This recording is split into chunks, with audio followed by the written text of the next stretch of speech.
Hi guys, in this video we're going to talk about shooting and exposing for sunny exteriors using only natural light. Super simple setup, we're going to need just two things to achieve it. First, the strongest light money can't buy, got it, and a bounce board like this one, which is the 5-in-1 reflector from Newer, which I'm not going to open right now because otherwise I'm going to destroy everything around me. I know there are quite a few videos out there talking about this topic, but most of them go for diffusing the harsh sunlight to provide a softer and more flattering quality of light. And this approach looks and works very, very good if you're shooting, let's say, an interview or a commercial. But I think that if you want to go for a narrative type of style, the sun should look like the sun. I mean, it should look like the hard source that it is. So how do we go about this? Well, let's first establish where we want our sun to be in order to make the most out of our sunny exterior. I'm going to use a term that you probably heard very rarely here on YouTube.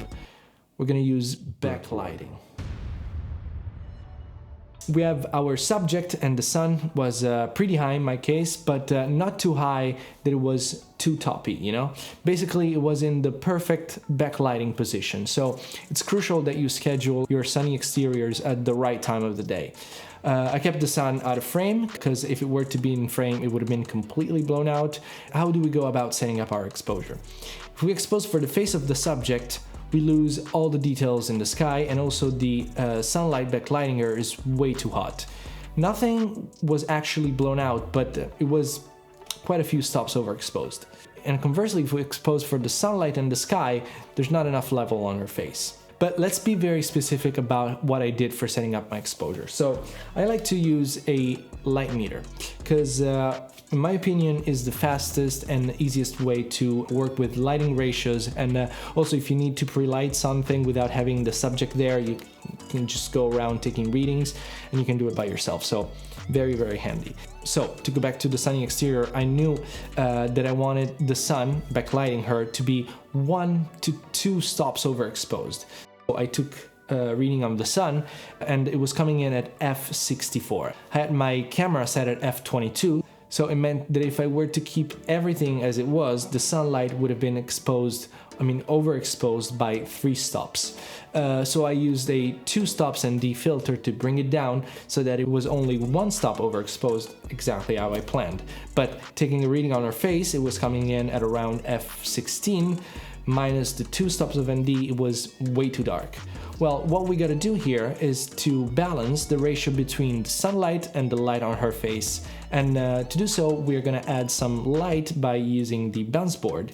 And by reading what the bounce was doing, it brought the level up to f32 on her face. So basically the sunlight and the light on her face are only 2 stops away from each other now.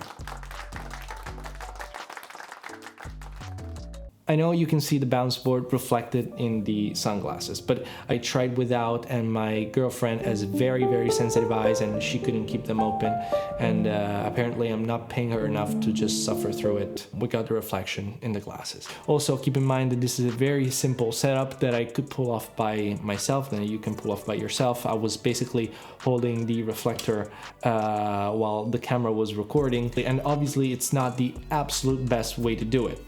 If I would have had more gear, time, money, and crew, I would have used a strong light matching the color temperature of the sky, not the sun, but the color temperature of the sky, going through a big diffusion frame, probably an 8x8, so that we could have killed all the directionality of the light, making it very, very soft, and it would have looked like it was naturally coming from the sky.